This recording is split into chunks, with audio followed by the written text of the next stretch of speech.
कळतच नाहीये. का अपमान करता तुम्ही आईंचा सारखा? मला सांगा, तुम्ही नेहमी बाबांविषयी बोलता की ते भुवनेश्वरी मॅडमचा कधीही मान ठेवायचे नाही, त्यांच्याशी वाईट वागायचे. तुम्ही कसे वागता आता आईंशी? हा, कुठून आला हा विरोधाभास तुमच्या? तुम्ही आमची तुलना चारवा सुरूंशी संग करूच नका. लई फरक आहे आमच्यात आणि त्यांच्यात, माहिती आहे ना. आणि या काल आल्यात चारुलता मॅडम. मला तर ते आठवत बी नाही, खरं सांगायचं तर. आई म्हणून मला काही शून्य आठवण आहे त्यांची. माझ्यासाठी त्या अनोळखीच आहेत. उलट तुम्हीच त्यासनी सांगा, या असलं काहीतरी करू नका म्हणून. आणि मला जे नातं आठवत बी नाही ते तुम्ही माझ्यावर का लादताय? मला आठवत नसेल अधिपती, पण नातं तर आहे ना, खरं नातं आहे. खरं तुमच्यासाठी असलं, आमच्यासाठी काय खरं बिरं काय नाही. आमचा त्यांचा काही संबंध बी नाही. आणि त्या इथं आल्यामुळे माझ्या आयुष्यात काय फरक बी पडलेला नाही. त्या या घरात राहिल्या काय न राहिल्या काय मला खरंच फरक पडत नाही. काय कसं बोलताय तुम्ही अधिपती?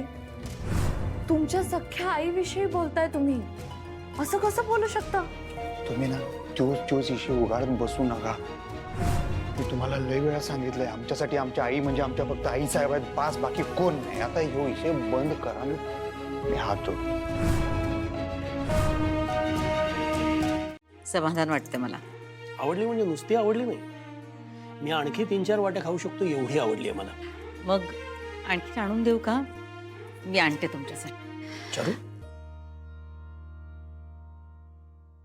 काय झालंय? नाही, काही नाही झालं. मी खीर आणते ना तुमच्यासाठी. काहीतरी बिनसलंय ना? काय झालंय सांगशील? नाही हो, खरंच काही नाही. मुलानं खिरीला हात सुद्धा लावला नाही ना?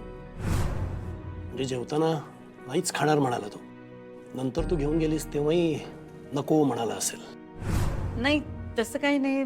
त्याचं पोट भरलं असेल ना, त्यामुळे नाही खाल्ली. त्यात काय एवढं. किती पांघरून घालशील? या अधिपतीला अक्कल कधी येणार आहे मला कळत नाही. म्हणजे त्याच्या डोळ्यावरची पट्टी काढायचा मी एवढा प्रयत्न करतोय, पण त्याचा काही उपयोग होत नाही.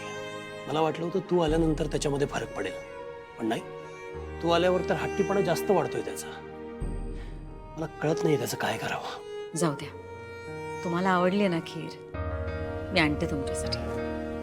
चारू, ऐक ना, मी रूम मध्ये जातो, मला तिकडेच खीर पाठवशील? अरे वा, काय मस्त घमघमाट येतोय खिरीचा. बरं झालं तुम्ही आलात. मी आलेच आहे ना खीर देऊन. बरं, ही खिरीची वाटी कोणाला घेऊन चाललायसा? त्यांना खीर खूप आवडली आहे ना, त्यांना आणखीन थोडी हवी आहे, त्यांना देऊन येते. अरे देवा, एवढीशीच खीर राहिली वय? पुरेल आपल्या सगळ्यांना. मी आलेच त्यांना खीर देऊ. अव नाही, आपणच नाही खाणार आहे खीर. अजून लई लोक आहेत की खीर खायची. का त्या समजासनी असं हातावर प्रसादावानी घ्यायला लावणार आहे खीर काय? अहो नाही, पुरेल. एक एक वाटी येईल सगळ्यांना. बया, म्हणजे एकाच वाटीत उरकायचंय वय? त्याचं काय आहे, सणावाराचं का नाही लोक 2-4 वाट्या जास्तच खात्यात, आहे का नाही? तुम्हाला अंदाज नाही आला काय? आता कशी पोटभर खायला मिळणार हो खीर? अहो सगळ्यांची जेवण झालीच आहेत आता. म्हणजे असं म्हणा की तुम्हाला अंदाजच आला नाही म्हणून. हो, आता खीर चांगली झाल्या म्हणल्यावर लोक भरपूर खीर खाणारच की, नाही का?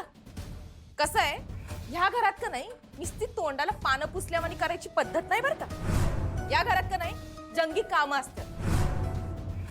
पोट भरेपर्यंत नाही, पोट फुटेपर्यंत खायला घालायची आमची ताई, आणि ते बी समद्यासनी. अहो तुम्हाला जमत नाही तर कशाला तुम्ही आलाय हो इकडं किचन मध्ये? तर कशाला लुडबुड करायला सा? अहो धनाजी करतोय की, धनाजीला समजा शिकवलंय आमच्या ताईनं, त्यानं केलं असतं. तुम्ही कशा पायी इकडं आलाय सा? हा नाही, मला काय वाटायलंय आता ही जेवणाची पद्धत बी तुम्ही बदलायला असं वाटतं ताईची. नाही तर काय. छोटीशी गोष्ट तुम्हाला करायची, ज्याने हे चक्र थांबेल. आपल्यातली भांडणे थांबतील, आपला त्रास संपेल. काय करू? हे बघा, तुम्ही जर त्यांच्याशी चांगलं वागलात, प्रेमाने बोललात, त्यांना समजून घेतलं तर त्यांना बरं वाटेल. तुम्हाला काही वाटू देत, पण त्यांचा मान राखण्यासाठी तरी त्यांच्याशी चांगलं वागा. असं केलं ना अधिपती, तर सगळे प्रॉब्लेम सॉल्व्ह होतील. किती प्रेमाने त्यांनी खीर केली होती हो, एक घास तरी खायचा. मला जर खीर खायचीच नसेल तर जबरदस्ती करण्यात काय अर्थ आहे? त्यांच्या प्रेमाला तुम्ही जबरदस्ती म्हणताय अधिपती? तुम्हाला माहितीये सगळ्यांनी खीर खाल्ली, सगळ्यांनी कौतुक केलं, पण त्यांनी केलेली खीर तुम्ही खाणं, तुम्ही त्यांचं कौतुक करणं हे त्यांच्यासाठी इतर कशाही पेक्षा महत्वाचं आहे. काय बघा तुम्ही परत आता तेच करताय. तुम्ही त्यांचा विचार करताय आणि त्यांची बाजू तुम्ही माझ्याकडे मांडताय. मी बाजू नाही मांडत अधिपती. मला एवढंच म्हणायचं की ठीक आहे, तुम्हाला नव्हती ना खायची खीर, तरी त्यांचा मान राखण्यासाठी एक घास खाल्ला असतात, काय फरक पडला असता? नाही पडला असता फरक. मानबिन जोगा राखायचं ते तुमचं तुम्ही राखा, मी नाही मान राखा. मी राखतेच आहे मान, सगळेच राखतायत, पण त्यांना तुमच्याकडून जे समाधान मिळणार आहे ना ते इतर कुणाकडूनही मिळणार नाही. हो, पण त्यांच्या समाधानासाठी मी माझ्या मनाची शांती का खराब करून घेऊ? तुम्ही उगीच मला ढकलूच नका तिकडे. मला ज्या वाटेनं जायचं नाही त्या वाटेनं मला कशाला जायला लावताय तुम्ही? का वाटत नाहीये? त्या एकट्याच बिचारे अधिपती तुमची वाट बघतायत. इतक्या वर्षानंतर त्यांना त्यांचा लेख भेटलाय. त्यांना कसं वाटत असेल तुम्ही असे वागता त्यांच्याशी बघून? काय काय वागलो मी? काय अपमान केलेला नाही त्यांचा? कधी एक शब्द चुकीचा बोललोय तुम्ही बघितलाय? काहीतरी आपलं सांगताय तुम्ही पण. अहो मला त्यांच्याविषयी जे वाटतंय, आमच्या आईसाहेबांविषयी जे वाटते ते मी कसं बदलणार? आमच्या आईसाहेबांची जागा मी कोणाला देऊ शकत नाही हो. ही काळ्या दगडावरची पांढरी रेग आहे, ते तुम्ही बी समजून घ्या. आणि उलट तुम्ही जर त्यासनी सांगा, म्हणावं हे असलं करू नका, बास करा, बंद करा, तर लय झालं. नाहीतर का नाही एक दिवस मग माझा संयम सुटत.